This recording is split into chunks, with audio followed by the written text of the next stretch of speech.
Well, I'll be, look at you, ESPN, putting Oklahoma State in the top 5, right where we belong.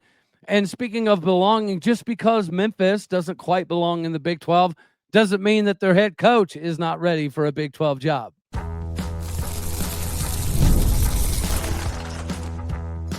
You are Locked On Oklahoma State, your daily podcast on the Oklahoma State Cowboys, part of the Locked On Podcast Network, your team every day.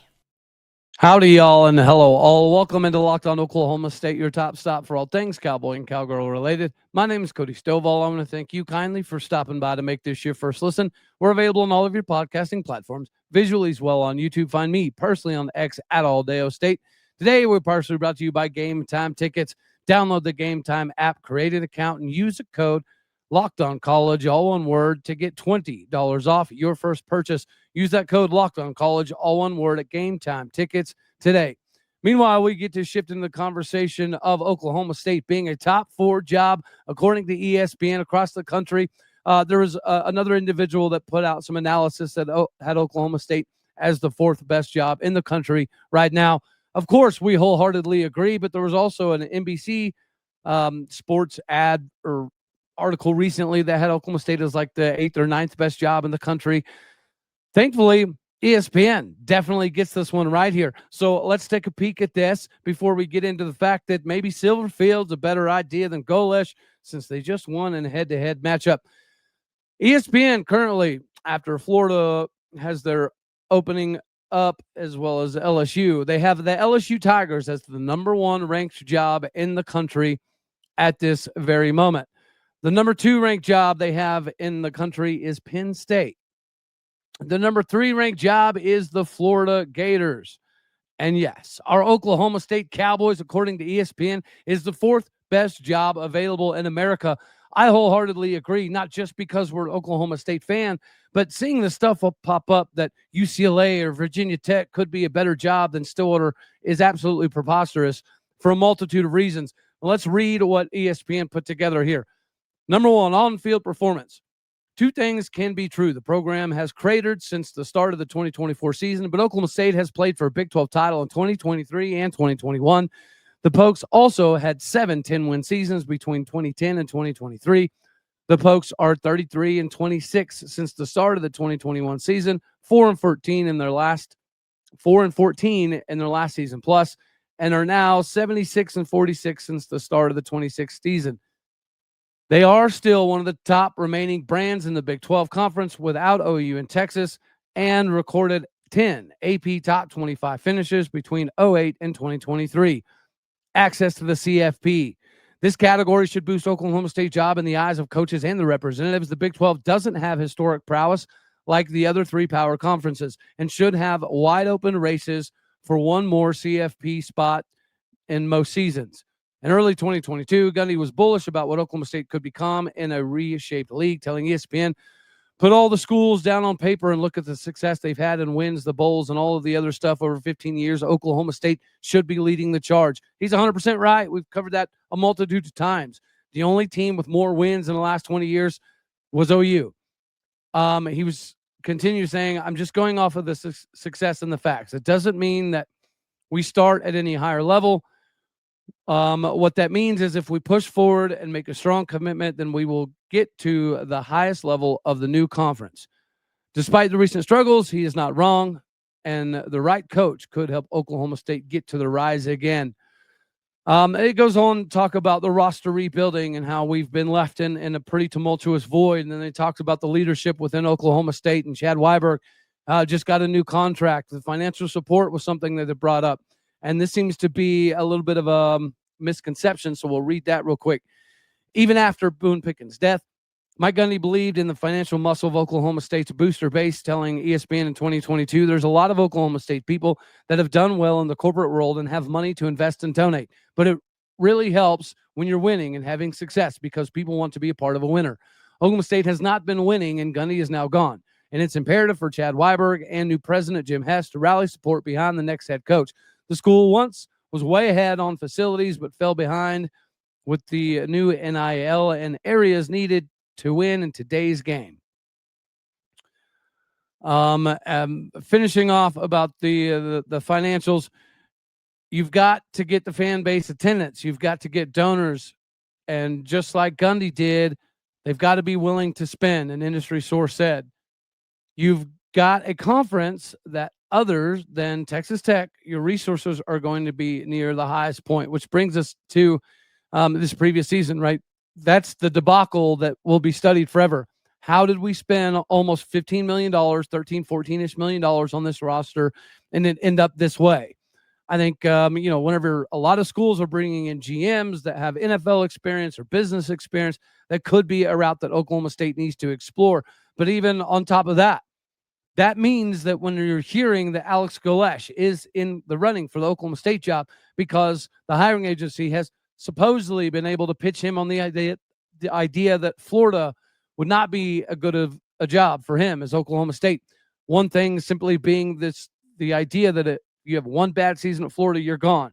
At Oklahoma State, they're going to give you a list of a little bit of time to rebuild this thing. But Alex Golesh, also having the Oklahoma State connections, it's a big deal. He should still be one of the odds-on favorite, if not the odds-on favorite. But with Zach Robinson seemingly now wanting to explore more NFL opportunities, should we not all take a peek at Ryan Silverfield at Memphis? Just because Memphis cannot get themselves as a team into the Big 12 doesn't mean that their coach is not Big 12 ready.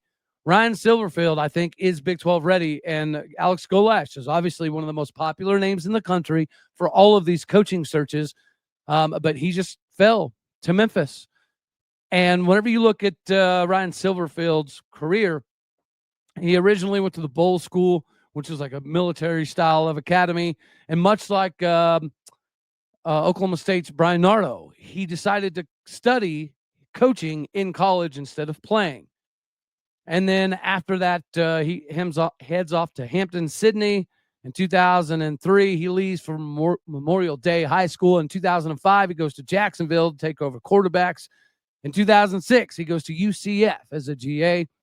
2008, he goes to the Minnesota Vikings as an offensive quality control coach. 2009, 2010, he gets upgraded to the defensive line staff assistant at the Vikings. 2011 to the 13, he was assistant of offensive line coach. And then he begins his primary college career, 2014, as a consultant at Toledo offensively. Arizona State as an offensive assistant. Goes back to the NFL with the Detroit Lions, helping with the offensive line. Goes to Memphis as an offensive line coach in 2016. 2017, he's upgraded to run game coordinator and O-line coach. 2019, the assistant head coach, run game coordinator, and the O-line coach. And then in 2020, he takes over as the head coach for Memphis. Since being the head coach at Memphis, he is 49-22. He is 4-1 in bowl games. And again, they just took down South Florida, who everybody in the country is talking about Alex Golesh being one of the top names. While he's been at Memphis, they go 8-3, 6-6, 7-6, 10-3, 11-2, and this year they are 7-1. So they've obviously took a little bit of time to get rocking and rolling. But once that happens, they were obviously solidified after the 2022 season, going into 2023, where they go 10-3. And last year they go 11-2. Right now they're 7-1. They're going to have an opportunity to win the American. Obviously, if you get a massive win like that over a ranked South Florida ball club, you put yourself in a position to be much more popular on everybody's list. Not that he wasn't, super popular. He was obviously going to be because of his success. My only reservations would potentially be offensive line coaches aren't traditionally people that turn into successful offense coordinators. And it could be for a multitude of things. I think one of them being just the overarching view of the field. Quarterbacks see things a little bit differently than offensive linemen. So therefore, the creativity portion for an offense coordinator, it's typically more advanced when it's coming from a quarterback as opposed to an offensive line coach. But you cannot deny the fact that he's been very successful, and he hasn't really been coaching forever. He is pretty young. We don't know exactly where his recruiting ties are, but success typically equals more abilities in the recruiting game, and he's been very successful at Memphis. So if it's not going to be at Oklahoma State, he's inevitably going to get one of these premier jobs all across the country. and it stinks. He's been trying to get Memphis into a better position. The school's been trying to get Memphis into the Big 12, but it's not happening. And the $2.2 million, regardless of the buyout, is something that all of these schools that we're going to be discussing, whether it be Oklahoma State or Florida or LSU or Virginia Tech or UCLA, they can all afford whatever buyout, whatever compensation is necessary to get Ryan Silverfield from Memphis. Just like the same could be said about getting Ryan Golesh from South Florida, no matter how difficult of a proposition the school wants it to be. Game Time Tickets is here for you to get the best tickets in the ticketing industry that you already know. The NBA action is here for you, and there's no better place to get in on the action for any NBA, college football, NFL. The ticketing industry is the best with Game Time. There's nothing like going to college football games specifically, but sometimes getting tickets is more difficult than the battle that the game itself is going to present, whether it be the endless queues of waiting, the hidden fees, prices at checkout going crazy. Get rid of all of that ridiculousness while using Game Time, the app that gives you the advantage back to the fans. It's the easiest way to score last-minute tickets at the best prices with no surprise fees. What you see is what you'll pay. The app makes it super simplistic. You can see the exact view from your seat before you purchase. You're going to love the zone deals where you pick the section, Game Time picks the seats, and you save big. It's honestly faster, cheaper, and way less stressful than any other way out there you can think of to buy tickets. So take the guesswork out of you buying college football tickets with Game Time. Download the Game Time app, create an account, and use the code LOCKEDONCollege, all one word, for $20 off your first purchase. Terms apply, but again, that is promo code LOCKEDONCLLEGE for $20 off. Locked On College, all one word. It's simple. You swipe, tap, ticket, and go to download Game Time tickets today.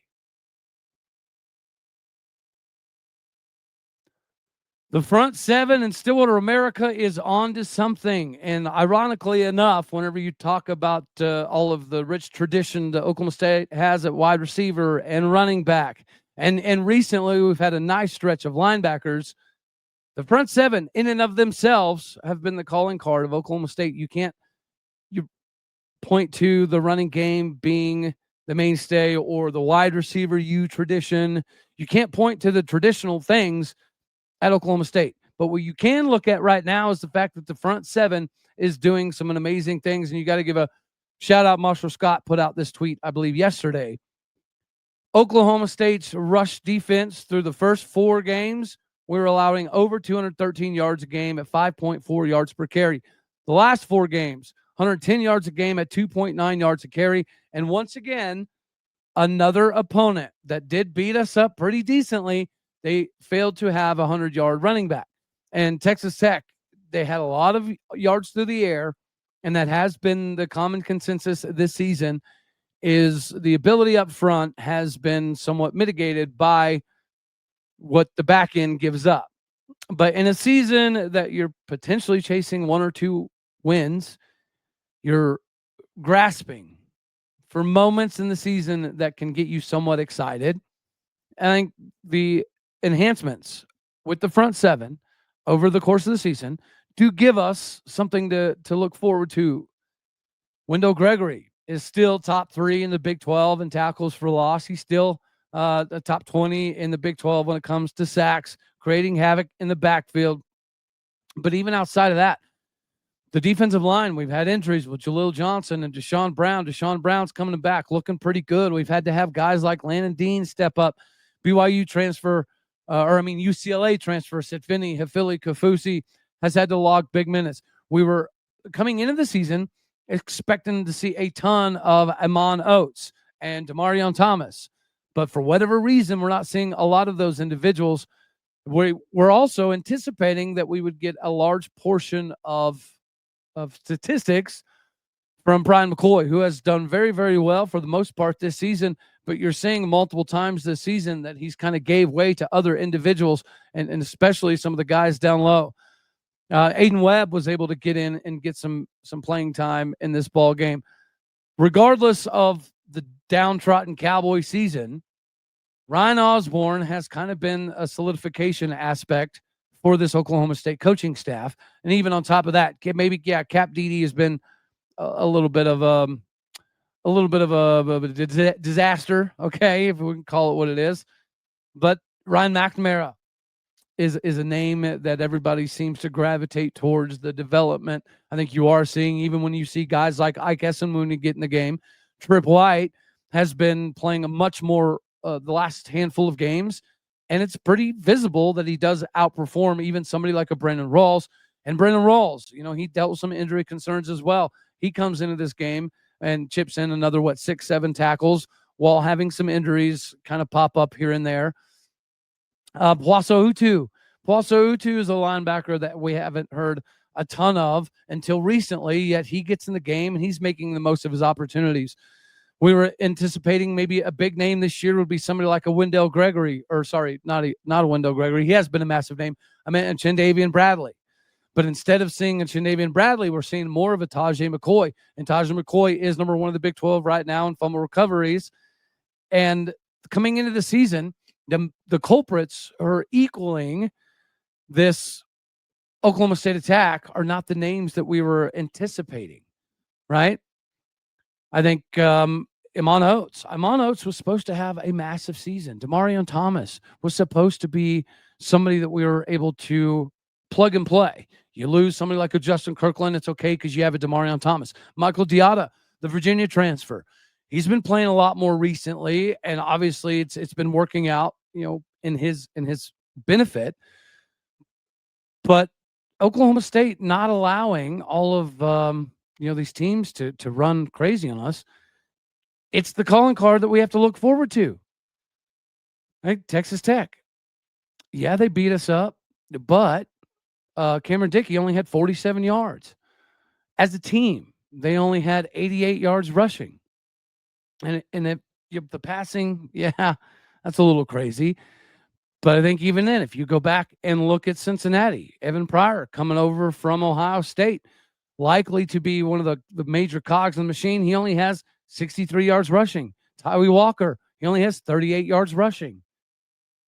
And then we continue to tick back. If you go back to the Houston game, Houston has a ton of capabilities, and they have a bunch of dudes. And I think when you look at Dean Connors this season, he's been one of the coolest stories of the entire Big 12. He only has 83 yards rushing. And then even before that, you go back to Arizona, Ishmael Mahdi. Ishmael Mahdi was a big-time acquisitional guy out of the transfer portal, and he only has 40 some odd yards rushing. The rushing defense has gotten significantly better, which is what we were supposed to get out of Todd Grantham. Todd Grantham was supposed to be the guy who stopped you from running the ball, who made you one-dimensional, who made you chunk the ball through the air to get your offensive output. So what we were supposed to get out of Todd Grantham is what we're getting out of Clint Bowen, who wasn't even coaching a position to begin with. So when you look at Clint Bowen, you look at Ryan McNamara, you look at Ron Osborne, there's definitely enough on the defensive side of the ball for us to at least maintain some level of excitement. So for the next game that we have against KU, the question will be, can we prevent the Jayhawks from having a 100-yard rusher?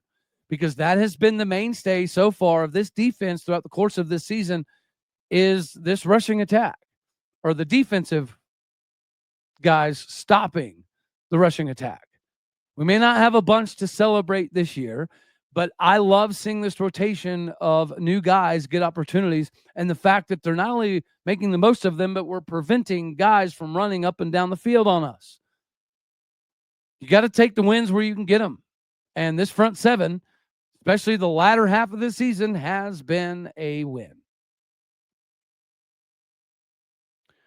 When we're talking about taking wins, hopefully that you can rack some up with the NBA season. There's no better place to get in on the action than FanDuel, the official sports betting partner of the NBA. Even if you missed the start of the game or you want to ride the hot hand, FanDuel has the live bets on everything from who will score the next fourth quarter comebacks and beyond. Plus, you can even combine your live bets into the same game parlay for a shot at a bigger payout. It keeps every game more exciting, especially when your team's making the late push. We all know the Thunder are good enough to make that kind of push once again this season.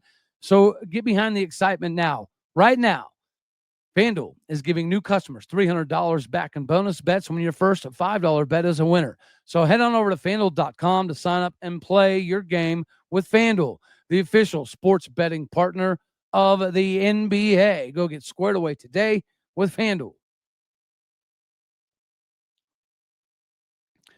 Last before we do get on out of here is Jax Forrest is a world champion. The future, hopefully soon enough. Well, actually cannot become a future Cowboy soon enough. Jax Forrest wins the U23 World Championships.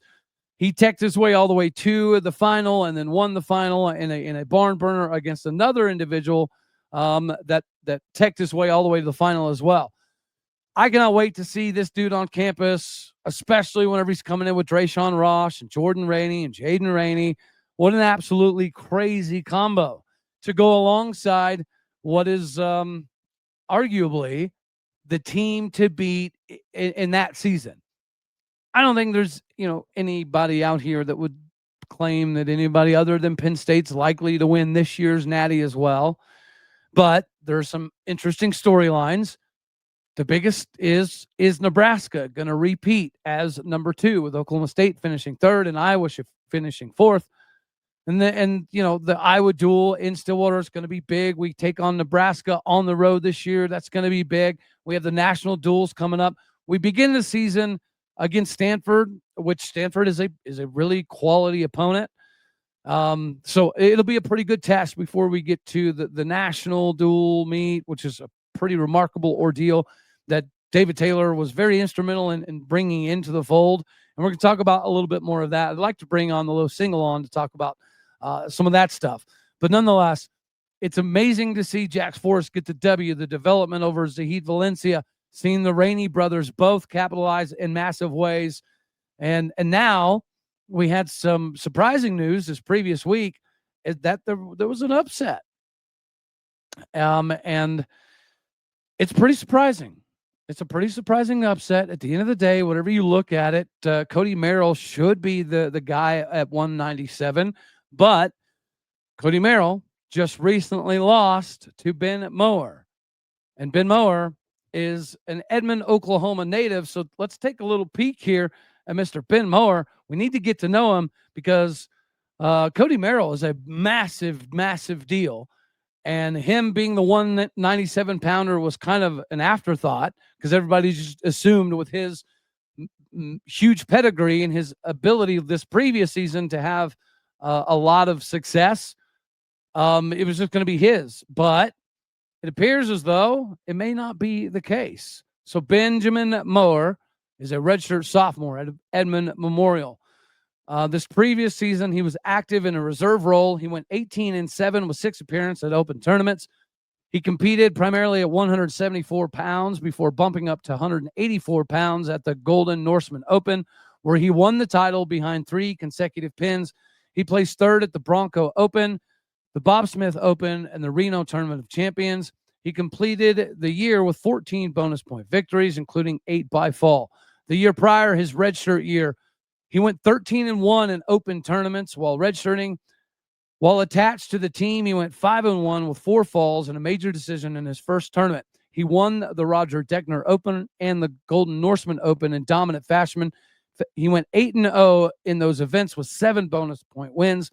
He finished the season with 10 falls, a major decision, and a tech fall. In high school, he wrestled at Edmond Memorial for Coach Willie Delk. He posted a 34-5 senior record while finishing 2nd at the state title at 170 pounds. He finished 4th in the state in 2021. He also played football at Edmond Memorial. I don't view this as concerning, actually. I view this as a positive. This just goes to show what kind of development is happening inside that room under David Taylor, because Cody Merrill is the odds-on favorite to represent Oklahoma State at 197 pounds. And this is really a surprise. I don't think there's anybody that could have come into the season anticipating that this would go this way. But again, I think this is more about the development that is currently happening in the room as opposed to this being a downtrodden performance by Cody Merrill. I think Cody Merrill is still that dude. who last year in his redshirt season racked up a 12-2 record at 197 pounds. He picked up 7 bonus point wins and 4 coming via fall. He took first place at the Michigan State Open with 2 bonus point wins, and he garnered second place at the Soldier Salute and Reno Tournament of Champions, going 4-1 in both. He won a perfect 109-0 at Gilroy High School while wrestling under former Cowboy Daniel Cormier. He was a consensus top 10 recruit and ranked as high as number 2 in the country at the time of his signing with Oklahoma State. He captured the bronze medal at the 2022 U17 World Championships. He reached the semifinals before beating Hungary's Marcel, I cannot pronounce that last name, for the bronze medal. Cody Merrill's one of the biggest recruits in the country. He could have gone anywhere. He could have transferred anywhere in America, and he chose to stick it out. And then he gets beat by an Oklahoma kid that 34-5 his senior year. I mean, that's good. That's insanely good. But that's not typically scholarship to Oklahoma State level good. So the fact that he was able to come to Oklahoma State and now he's competing with a Cody Merrill, even if this is just a flash in the pan and you only beat him for this ranking match, I think that accentuates the development that is happening inside this room. Is precisely why schools like Nebraska and Iowa need to be scared, and eventually Penn State will be in that same category as well. Anywho, that's all we're going to have for this one right here. As always, I love you. God bless. Go Pokes. Thank you for tuning in to make this your first listen here in Locked On Oklahoma State. You could be anywhere, so happy you choose to be here. Do me a favor, hit the like button if you liked it, dislike it if you didn't. That's okay too. More importantly, share, comment, and subscribe.